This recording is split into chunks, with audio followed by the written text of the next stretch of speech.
Good day mga kabukid! For today's video is magluluto po tayo ng simple pero masarap na ginisang balatong. Siyempre, ang una po ay suhugasan natin ng mabuti ang ating balatong at bubudbudan po natin ito ng asin at ating lalamasin para mawala yung mga dumi nito. At pagkatapos, huhugasan din po natin ito ng mabuti bago po natin ito isalang. Habang pinapalambot ko nga po ang balatong ay pumunta po muna ako sa gubat upang manguha ng ligaw na ampalaya. Nakakain po ito guys, napakasarap po. Wag lang po nating papakalutuin ng maigi para hindi po pumait. Nakapanguha nga din po pala ako ng pako at niyog.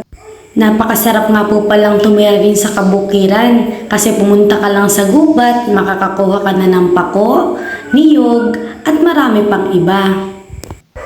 Meron nga din po pala itong bunga na mas maliit kumpara sa tunay na ampalaya. Pagka-uwi ko nga po sa aming bahay ay pumunta po ako sa aming taniman at kumuha po ako ng okra para po ilaho ko din sa paggigisa. At magsisimula na po tayong magluto. Inuna ko nga po pala muna ang bawang at sinunod ko po ang sibuyas. Ginisa ko lang po ito hanggang sa maging brown ito bago ko po isinunod ang okra.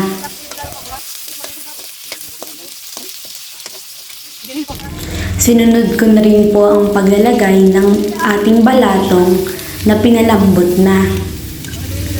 At pagkatapos, lalagyan po natin ito ng tubig. At lalagyan na rin po natin ito ng iba't ibang pampalasa.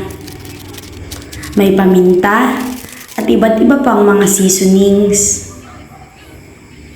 Pagkatapos po, iintay na natin itong kumulo at lalagyan na po natin ng ampalaya. Pwede na po nating patayin ng apoy pagkalagay natin ng ampalaya para hindi po ito ma-overcook.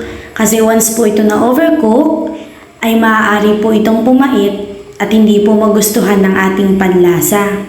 Salamat po sa inyong panonood and kindly like and share my videos. Thank you! Bye-bye!